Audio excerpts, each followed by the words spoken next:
साथियों नमस्कार।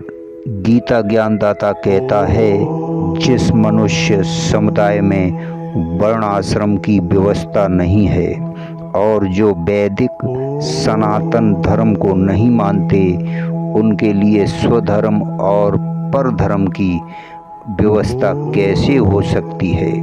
मित्रों, वास्तव में तो वर्ण आश्रम की व्यवस्था समस्त मनुष्य समुदायों में होनी चाहिए और वैदिक सनातन धर्म भी सभी धर्मों के मनुष्यों के लिए मान्य होना चाहिए। अतः मनुष्य समुदाय में वर्ण आश्रम की व्यवस्था नहीं है।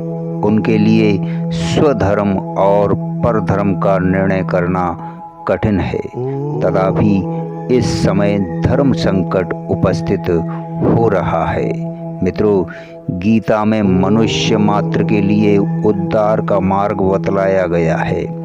इस आशय से ऐसा माना जा सकता है कि जिस मनुष्य का जिस जाति या समुदाय में जन्म होता है, जिन माता पिता के रजवीर से उसका शरीर बनता है, जन्म से लेकर कर्तव्य समझने की योग्यता आने के तक जैसे संस्कारों में उसका पालन पोषण होता है।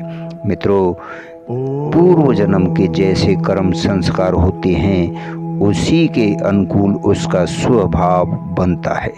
मित्रों, उस स्वभाव के अनुसार ही जीविका के कर्मों में उसकी स्वाभाविक प्रवृत्ति हुआ करती है।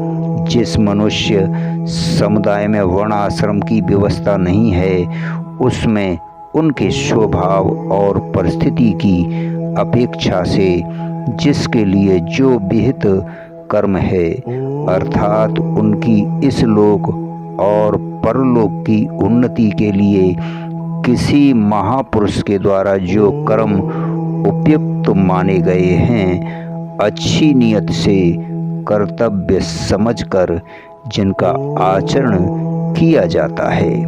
मित्रों, जो किसी भी दूसरे धर्म और हित में वादक नहीं है।